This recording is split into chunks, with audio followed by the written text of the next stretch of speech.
ہیں. اسی لیے آپ تمام پر ضروری ہے کہ اللہ کے واسطے کسی بھی کوئی وہابی، نجدی، دیوبندی کی فالوورز کو دیکھ کر ان کی تقریر سننے مت چلے جانا. جی مولانا صاحب فرما رہے ہیں کہ کسی دیوبندی، کسی وہابی اور نجدی وغیرہ اس طرح کے الفاظ بولے کہ ان لوگوں کی تقریر نہیں سننی چاہیے اور نہ ہی ان کی بات ماننی چاہیے. میرے بھائیوں، ہم نہیں کہتے کہ دیوبندیوں کی بات سنو یا اہل حدیث کی بات سنو یا پھر بریلویوں کی بات سنو یا پھر کسی اور جماعت کی سنو.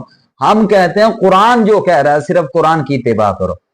اگر آپ کو کوئی بات بھی ہے مولانا طارق جمیل صاحب کی بات درست نہیں لگتی، چھوڑو. اگر قرآن و سنت کے مطابق نہیں ہے، مولوی ہمارے لیے ہدایت کی راہ نہیں ہے، قرآن و سنت ہمارے لیے ہدایت کی راہ ہے.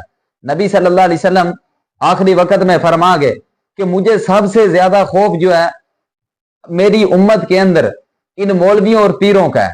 یعنی فرمایا کہ ان رہنماؤں کی ہے کہ جو آخری وقت کے اندر لوگوں کو گمراہ کریں گے.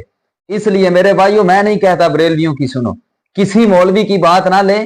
آپ قرآن مجید لیں، اس کا ترجمہ پڑھیں.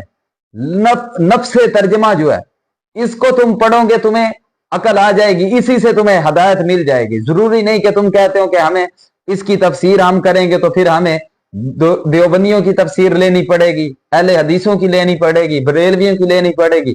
نہیں، بلکہ تم قرآن مجید کو پڑھو، اس کے اندر جو لکھا ہے اس پر عمل کرو. اس سے بڑی کوئی دلیل نہیں.